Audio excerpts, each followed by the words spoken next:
There are hundreds of ancient Chinese weapons. They come in every imaginable shape and size. There are weapons that stab, slash, cut, scratch, smash, bash, and claw. In the hands of a kung fu expert, they are all lethal weapons. We count down 10 of the most devastating kung fu weapons in order to uncover what might be the deadliest Chinese killing machine of all time.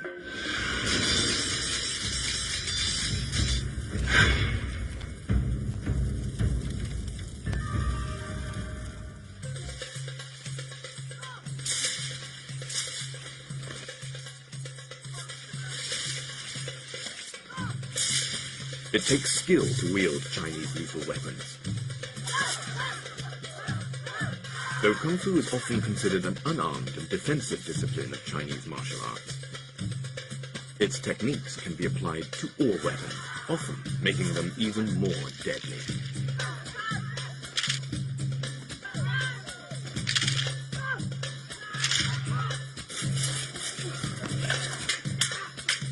Kung Fu weapons come in countless shapes and sizes.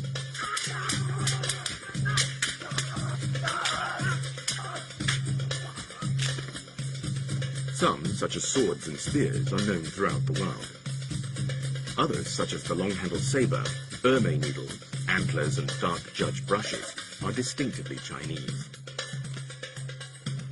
But no matter how outlandish their design or how poetic their name, they can all kill. Join us as we count down 10 of the deadliest Chinese weapons.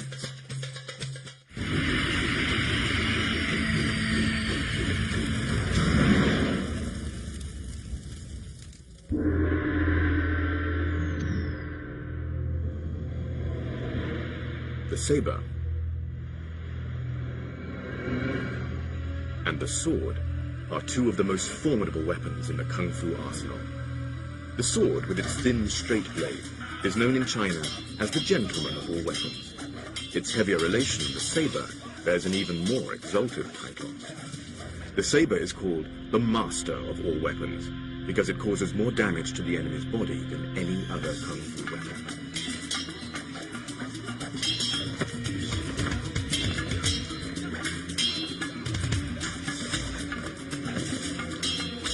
Light and agile, like a flying phoenix. That's the sword.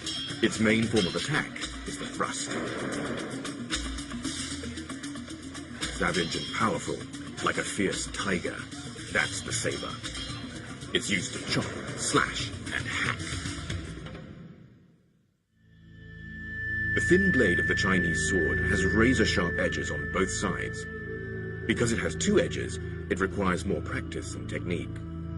While larger and heavier, the saber has just a single edge.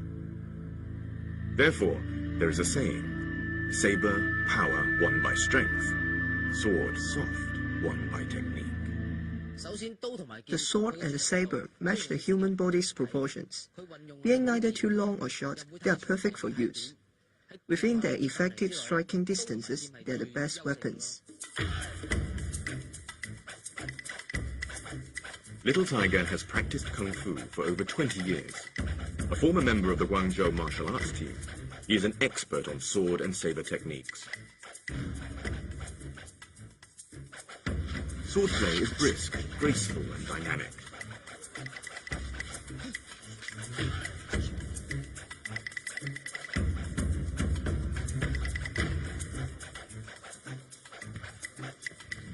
Swordplay requires more than just a strong arm. In thrusting, the shoulder and the wrist must form a straight line, and the movement comes from the waist. Because it's a straight line, it's fast, merciless, and accurate. The thrust is the sword's most lethal attack. Flicking involves lifting up the blade from below. Pointing uses the tip of the sword to stab the enemy's shoulder or wrist. It can serve to disarm one's opponent. Chopping means bringing down the blade from overhead. This puts your body weight as well as your strength behind the blow. And you can even jump up to chop downwards. You bring out the saber's power with your own power. The sideways slash is another important saber technique. The fighter can straight slash or reverse slash to attack an enemy's neck or legs. Wrapping around the head is a distinctive saber move. It is both offensive and defensive. The move is unique to the saber. It allows one to neutralize an enemy's attack and to immediately launch a counter-attack of one's own.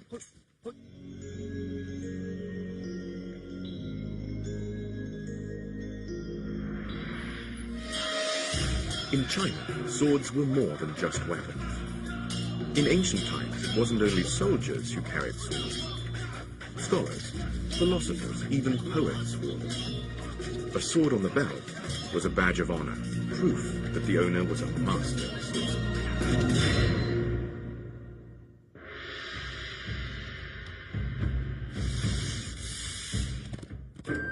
In the cut and thrust of battle, an enormous variety of strange and exotic weapons were used. Multi-bladed rings and tridents, deadly needles, lightning-fast whips and dreaded metal brushes. Our countdown of China's most deadly weapons continues after the break.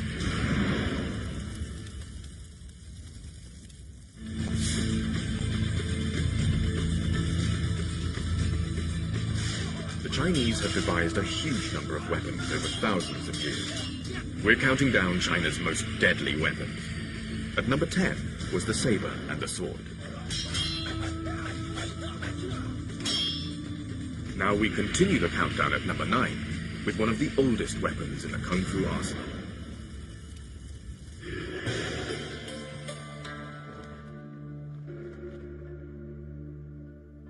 When the first emperor of China died over 2,000 years ago, he was buried with more than 7,000 life-size terracotta warriors. It was only fitting. In life, the emperor used his army to turn several warring states into a single country.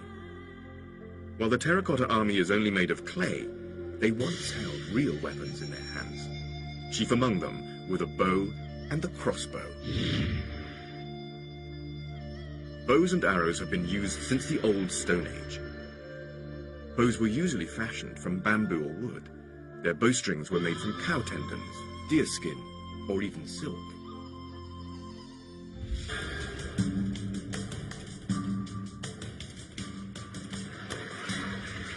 The traditional bows and arrows of China were often used as the first line of attack on the battlefield. They had a range of up to 100 meters. An experienced bowman could make around 10 shots per minute. Conventional arrows were, however, light and could do little harm to an armored soldier.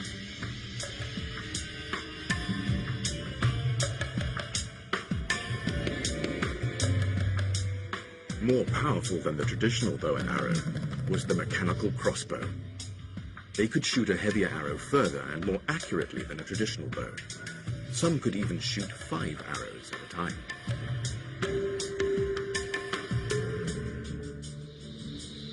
An ingeniously simple mechanism holds the bowstring in place, releasing it when required by means of a trigger. Shooting the bolt. Chinese soldiers used crossbows more than 1,000 years before they appeared in Europe. They continued to use them until the last years of the 19th century.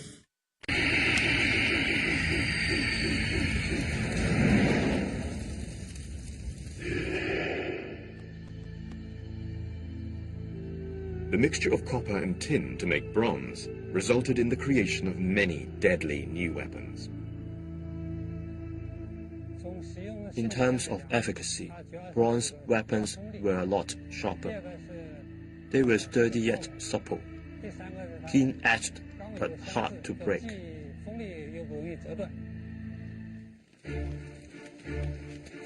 The invention of bronze weapons some 4,000 years ago revolutionized warfare. Traditional weapons such as swords became stronger and sharper, but more importantly, new weapons were developed. Around the 5th century BC began what is known as the Warring States period. China was splintered into many small states which waged incessant war against each other. having a well-equipped army was essential to a state's survival.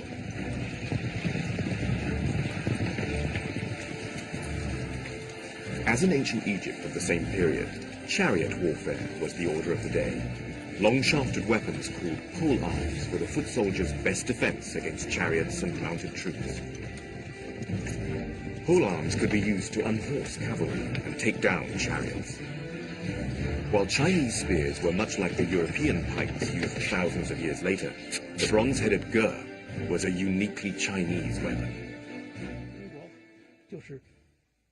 When Chinese history entered the Bronze Age, the standard weapon was the ge. During the Eastern Chao period, the army standard issue weapon, much like today's rifle, was initially the ge, which then developed into the Chinese habit. The ge was a distinctive ancient Chinese polearm. It had a right-angled blade affixed atop a bamboo or wooden pole. The upper horizontal blade of this ge is about 20 centimeters in length, and the lower vertical one was about 15 centimeters.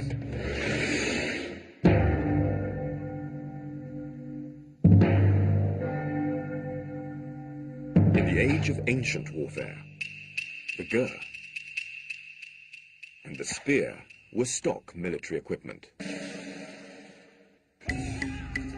With its hook shape, the ge could pull down mounted soldiers. The ge's main offensive moves were hooking and stabbing. The attack would be targeted at the enemy's heart or head.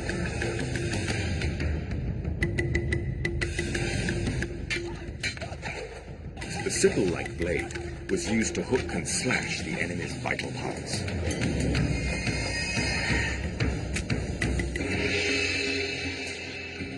The optimum angle of the blade was a great discovery for armorers.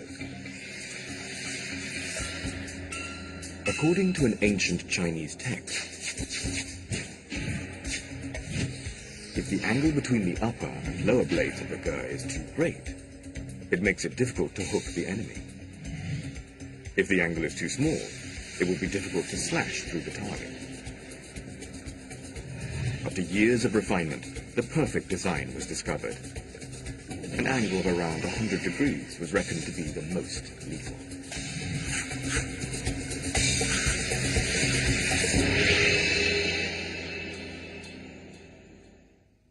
Having spent almost half a century on the study of Chinese archaeology, Professor Yang Hong thinks there's an even better example of ancient ingenuity.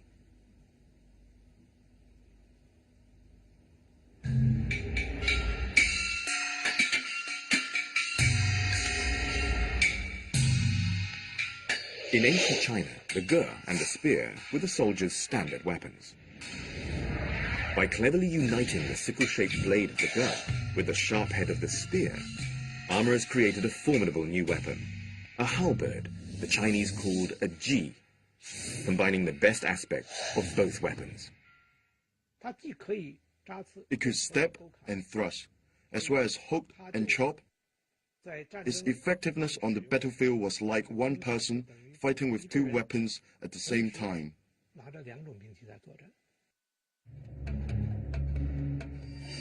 The ancient ji had one or more sickle-shaped blades for hooking and chopping, as well as a spearhead for thrusting.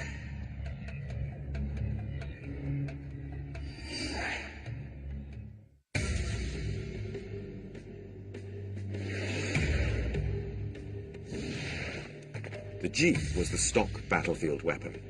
Foot soldiers used it to pull down mounted troops. But mounted troops used the ji as well. It was effective against both other riders and against foot soldiers.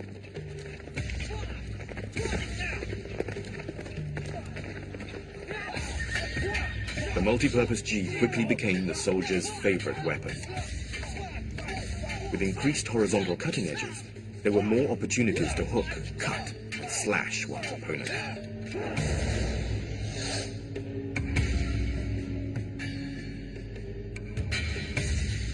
As a fusion of the spear and the ge, it could utilize the spear's thrusting attack to stab straight at the enemy.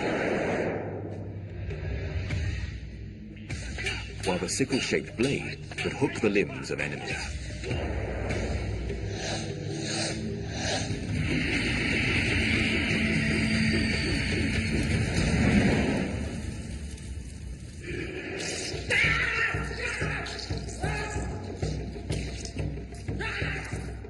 The staff, and its pointed version, the spear, is the most basic kung fu weapon. Its use requires flexibility in body movements, lightness and agility in footwork, and swiftness and steadiness in turns and somersaults. Because the staff is a two-handed weapon, it teaches balance and coordination. It is for these reasons that it is the starter weapon taught to aspiring kung fu fighters.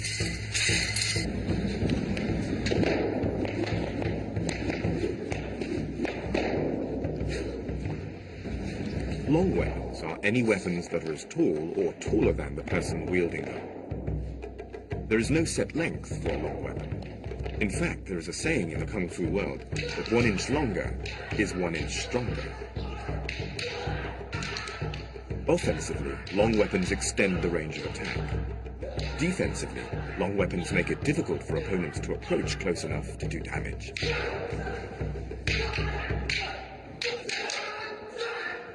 Polearms, such as spears and halberds, are the military versions of long weapons, but even the civilian versions could cause some serious damage.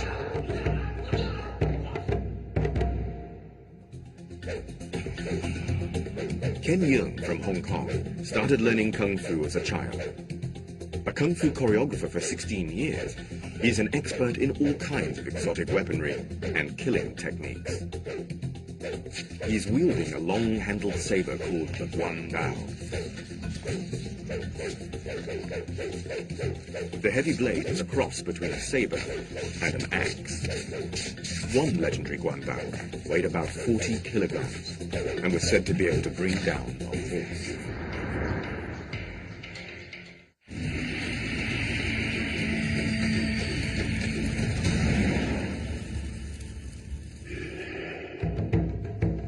Whips are called soft weapons in Chinese, but they are anything but soft. Chinese whips are made of metal links, not leather. They have a solid weight at the end that can break bones and fracture skulls. In battle, soft weapons like whips were often used as secondary weapons. They came in handy when the main weapon, like the sword or spear, was lost. Because they bend, soft weapons could be easily hidden. In the hands of an expert, they make for a dazzling show of skill and coordination. The 9-sectioned whip is made from metal chain links that give it flexibility, while the sharp metal weight at the end packs a fearsome punch. Soft weapons are among the most difficult to use. It's hard to master, and secondly, it can strike in a curve. When spun around, it interferes with the enemy's vision.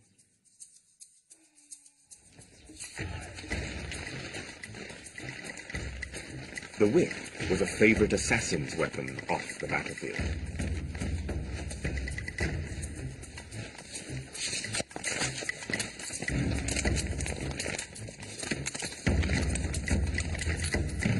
The sharp weight can strike unexpectedly at an opponent's head, even from behind.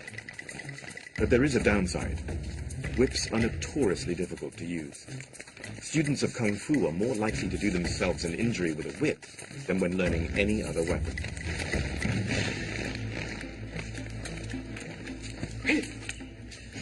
There's a saying in Chinese martial arts that rather practice the sword or saber than the hook or whip.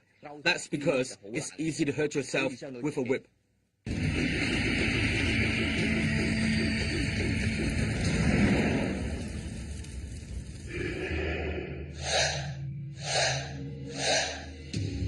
In the hands of a kung fu expert, even innocuous domestic objects like chopsticks can be lethal weapons.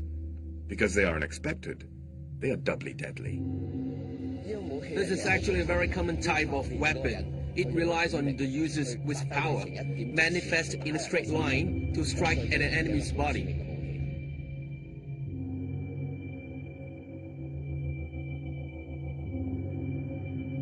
Throwing a chopstick requires more than simple coordination. martial artists first concentrate kung fu qi energy in their hand and wrist. When thrown with kung fu force, ordinary chopsticks can penetrate a wooden board. In the hands of trained assassins, sharpened metal chopsticks were deadly weapons.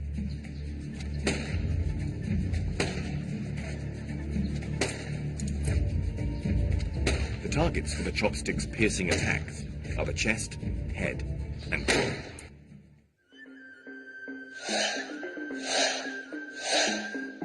A fan may look harmless, but in the hands of an expert, even it has lethal potential. Fans were a sign of gentility, but in an emergency, an elegant scholar could be transformed into a deadly assassin. Killer fans had sharpened veins to cut and slash the enemy. Fans could also be used defensively, like a bullfighter's cape. And fans could be turned into an effective concealed weapon, able to be taken into places where more obvious weapons could not. Assassins had special fans with razor-sharp blades that could slice as well as a knife.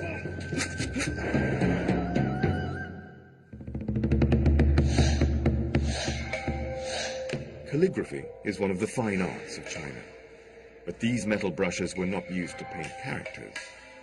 They were used for a far darker art, the martial arts. Called dark judge brushes, they had a single purpose: to kill. About 20 centimeters in length, their pointed tips are used for striking. Thrusting is very direct. You just step right at the enemy. Dark judge brushes are mainly used to attack pressure points: the sternum, the heart, the throat, the temples, as well as the eyes are all targets.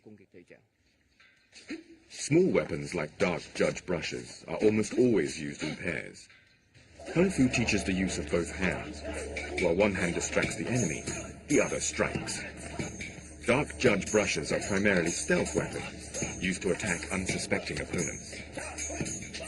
First of all, thrusting.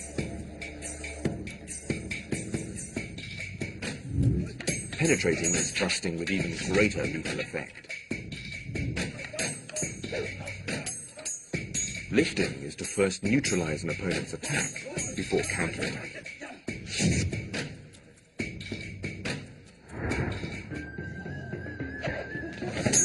In the hands of an assassin, even everyday household items can become deadly weapons. After the break, strange exotic weapons, and the ultimate flying killers. Counting down China's top 10 lethal weapons. At number 10 are razor-sharp swords and sabers. At number 9 are long-range weapons, bows and crossbows. Favorite weapons among soldiers, spears and halberds, come in at 8. At number 7 are long weapons, 6 to 8 foot fighting staffs. Whips, soft weapons that pack a big punch, are at 6. And at number 5 are common objects lethal in the hands of Kung Fu masters. But some of China's most ingenious weapons were never meant to be seen.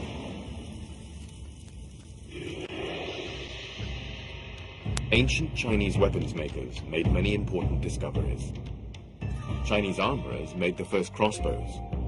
Chinese alchemists made the first gunpowder.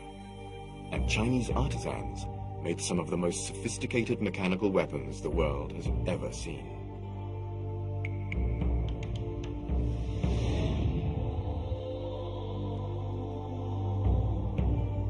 So-called sleeve arrows are ancient spring-loaded devices that could be hidden within the sleeves of a traditional Chinese gown. Sometimes the tip was even poisoned. Consisting of a metal tube approximately 18 centimeters in length, a miniature arrow is placed inside. A spring-loaded mechanism within the tube shoots the arrow out.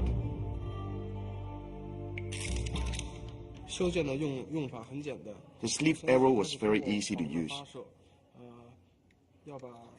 It's shot by a spring, You place the arrow inside the tube, cock it,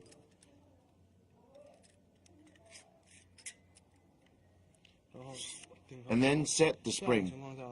Activate this trigger, and the arrow shoots out from the tube. The sleeve arrow's mechanical principle involves a spring at the bottom of the tube, on top of which is a metal plate. A triggering device, called the butterfly's wing, holds back the arrowhead. When the trigger is pulled, the mini arrow is released. Unran, the collector of unusual and exotic weaponry, demonstrates how to shoot the sleeve arrow.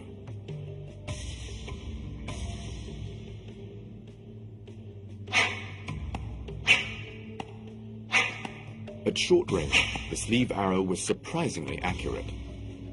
Ancient records say that sleeve arrows could hit targets up to 30 paces away. There are many similar kinds of concealed weapons. Mechanical range concealed weapons like this are usually sleeves arrows, needle tubes, and of course the flying guillotine. All were mainly used for assassination.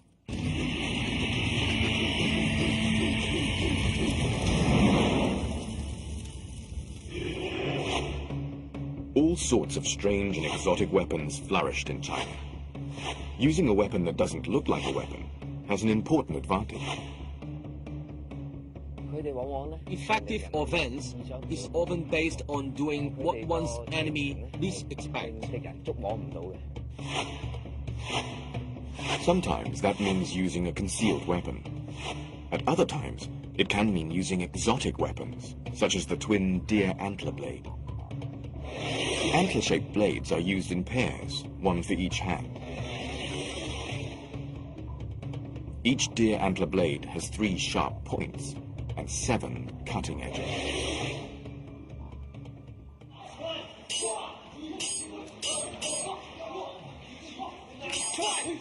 In combat, the deer antler blades are compact, sharp, and versatile.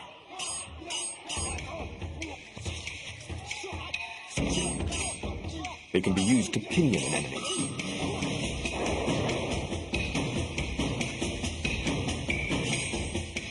With multiple cutting edges, they can slice the enemy from any direction.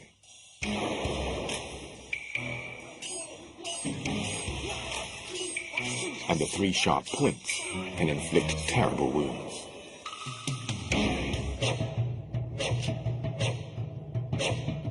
An even more strangely shaped weapon is the ring or wheel, a metal hoop with sharp blades around the perimeter. Popular around a millennia ago, during the Song dynasty, they came in a huge variety of forms. The crescent-shaped spade is derived from an everyday tool, but it was never used for digging. Most people were prohibited from owning conventional weapons like swords, so they adapted spades and other agricultural tools as weapons. Like the spade, this rake is another farming tool that has been modified for lethal intent.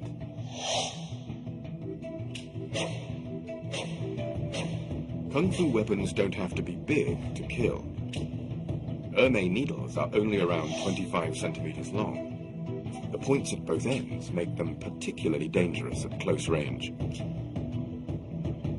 The ring pivot at the center of each needle improves grip, enabling the thin needle to stab with deadly force.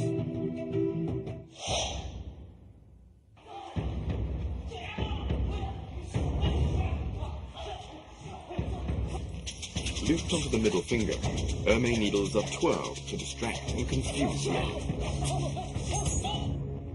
As with dark judge brushes, the enemy's temples, eyes, and throat are the target.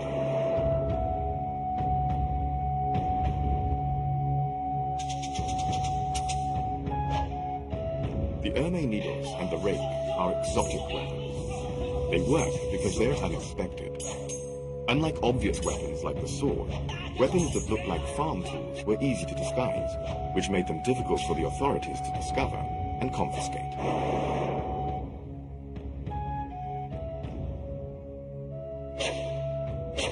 The dang is another weapon that is easily disguised as a farm tool. Only the profusion of sharp points gives the secret of its real use away.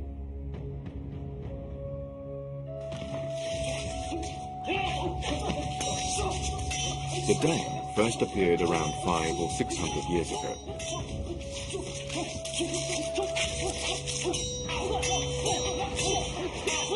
It can be used as a spear or to hold the enemy at bay.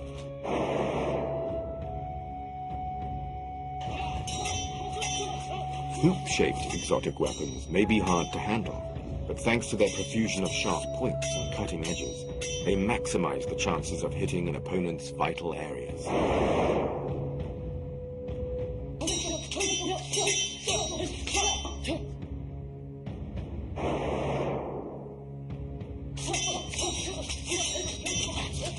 Rings can even hold their own against long weapons. In skilled hands, they can immobilize larger weapons with locking moves.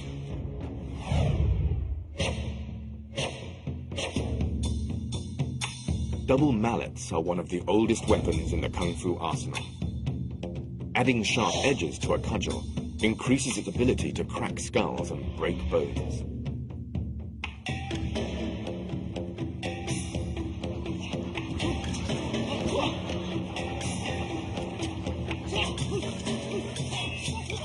Mallet heads can be rectangular, oval, melon, or diamond-shaped. Regardless of their shape, they have only one use: to bludgeon an enemy into submission. Extremely powerful, the iron mallets can strike lethal blows.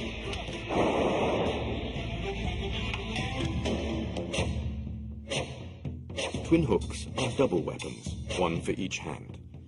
They are hook-shaped swords with an extra crescent-shaped blade on the handguard. They act as 4 weapons in one.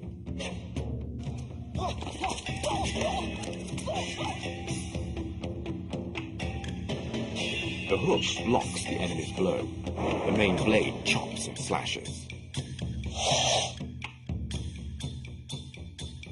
The pointed tip at the bottom stabs like a dagger. And the crescent-shaped blade around the handguard can slice up the opposition. Some of the strangest Chinese weapons don't look like weapons at all. Strange means not usually seen. A strange weapon is something that you wouldn't normally regard as a weapon. Influenced by his antique dealer father, 29-year-old Unarmed has been collecting weird-shaped and unexpectedly disguised lethal weapons from all over China since the age of 20.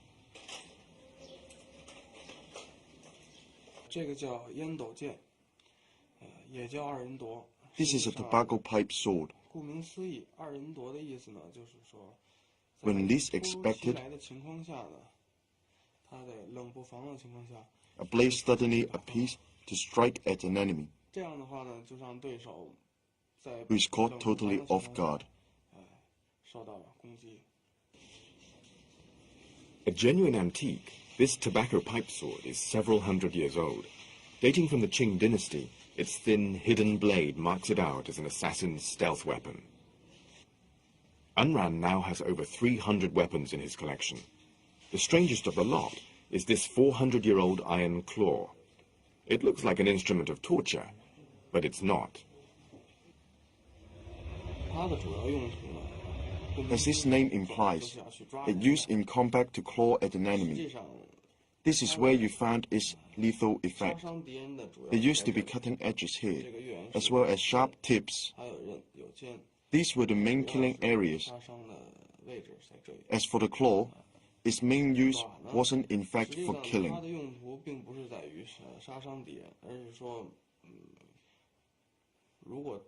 Catching the enemy off guard and preventing him from escaping.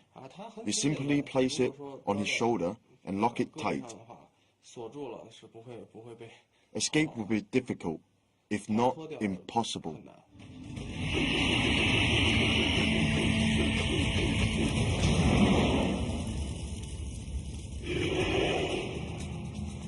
Most kung fu fighting is done up close and personal, but sometimes hand-to-hand combat is not appropriate. One of the best weapons for long-range attacks is the rope dart. The dart was used primarily as a stealth weapon to launch sudden attacks from behind on unsuspecting victims.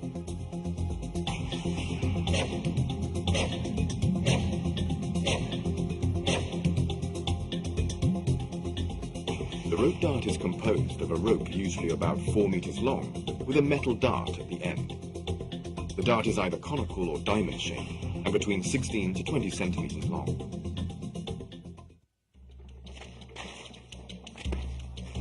The red cloth is not for decoration.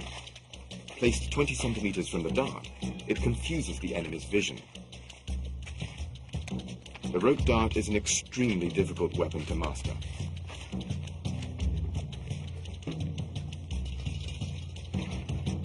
The rope dart makes use of energy from the fighter's neck, shoulders, elbows, and other joints to attack from a distance.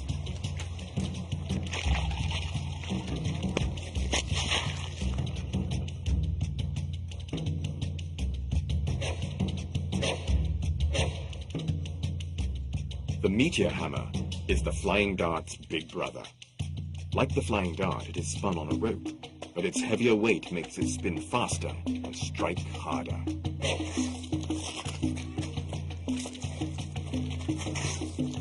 Meteor hammers are used singly or in pairs. In the single version, the rope is approximately 5 meters long. One end of the rope is tied to the wrist. The other is connected to a bronze melon-shaped hammer. The meteor hammer is the military version of smaller flying weapons. It is a distinctively Chinese weapon that can be traced back to the Warring States period of around 400 BC. Water-filled pots bring home the full, devastating force of the meteor hammer. More powerful than its little brother, the rope dart, the meteor hammer can pulverize a pot from a distance of 4 meters. Skulls are harder than clay pots, but smashing them is just as easy for the meteor hammer. But the most lethal Chinese weapon of ancient times didn't just smash heads, it removed them.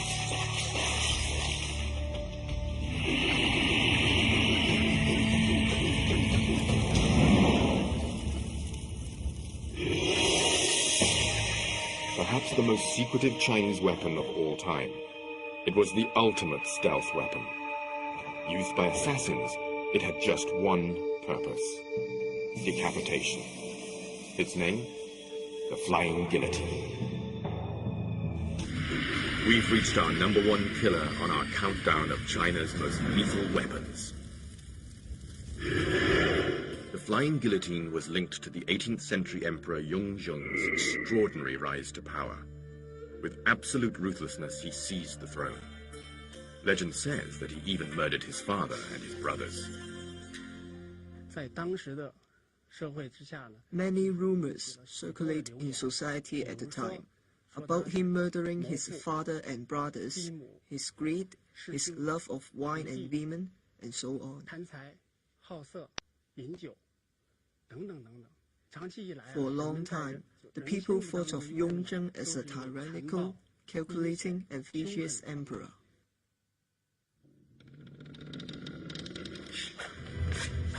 The emperor's reputation wasn't helped by having his own private army of assassins. The legendary army went under the innocuous-sounding name of the Pole-Hoisting Authority. Their official task was to organize the emperor's hunting and fishing trips, but it was their unofficial duties that struck terror in the court.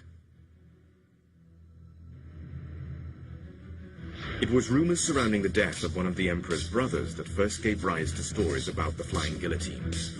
For when the body was found, the head was missing. The emperor's assassins were presumed to have done the deed, but no one knew how. I heard about Flying Guillotine when I was little, mainly from magazines, martial arts novels, as well as movies and TV. The Flying Guillotine appeared in them all. Featured in countless martial arts movies, the Flying Guillotine is the ultimate weapon of fantasy. But did this legendary weapon truly exist? Wu, a film buff and art director, is keen to find out. The problem is that no one has ever seen a real flying guillotine, so Wu decides to design one for himself. Wu concludes that the flying guillotine should resemble something like a hat big enough to cover a person's entire head, with some sort of mechanism at the bottom to activate the blades to decapitate the victim. Consolidating all available folk legends and descriptions of the flying guillotine, and adding a little imagination of his own, Wu works out a design diagram for the mysterious weapon. The entire design should be like this. There's a cover on top and a soft back below, and it's underneath where you find the mechanism. Wu's recreation is comprised of 3 movable blades. A pull of the rope snaps the spring-loaded blades shut. It's an elegant design, but will it work? There's only one way to find out. Wu takes his drawings to a workshop where craftsmen can turn his design into reality.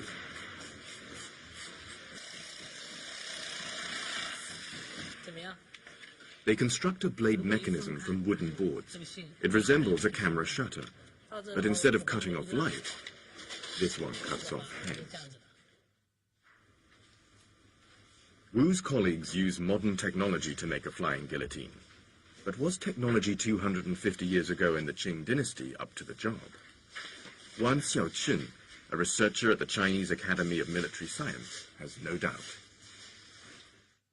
The killing principle is based on the blades, and such blades could be constructed. In the Qing dynasty, it would have been possible to construct such a flying guillotine. This is the flying guillotine that we made.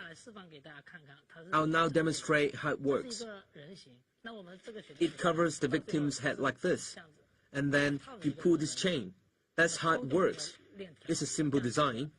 There's the top, a cloth back in the middle, and the most important part, where the mechanism and the blades are located. How do these blades work? They work when you pull on this chain from afar. I'll demonstrate for you. When you pull on the rope, the blades all converge inwards. Building it is one thing, but how in the world do you get this onto someone's head? Kung Fu master Ken Yeung needs all his 30 years' experience to discover the answer. I think, other than throwing in the normal way, another method would be to lift up and toss it onto someone's head from above. Throwing strength and accuracy are the first things that need to be practiced. Timing is also crucial, as the victim won't just stand there to be targeted.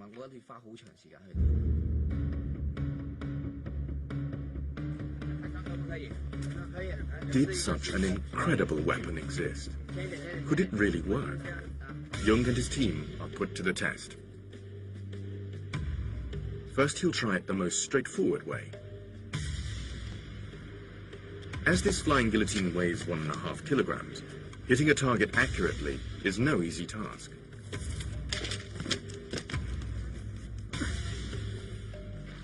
But after repeated attempts, Yeung concludes that it can be done. Which power needs to be great. You also need a strong arm and good accuracy. If you manage all 3, you've got a good chance of success. Yeung reckons that warriors in ancient China would have been skilled in leaping. He thinks they may have deployed the flying guillotine while in mid-air. With the aid of a trampoline, Yeung's assistant attempts to do just that. He's a trained stuntman, but even he finds it difficult.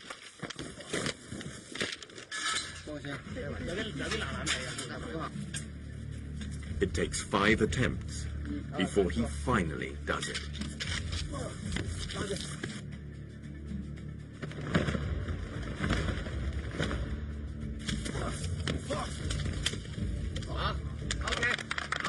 You need a certain level of kung fu skill before you can master the flying guillotine.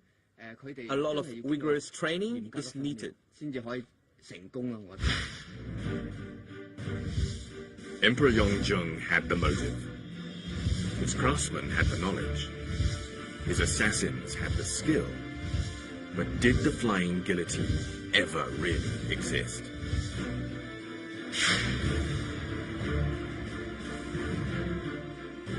Fact or fiction? No one knows for sure. Only one thing is certain. If Chinese craftsmen did build the legendary flying guillotine, it would have been the ultimate kung fu killer.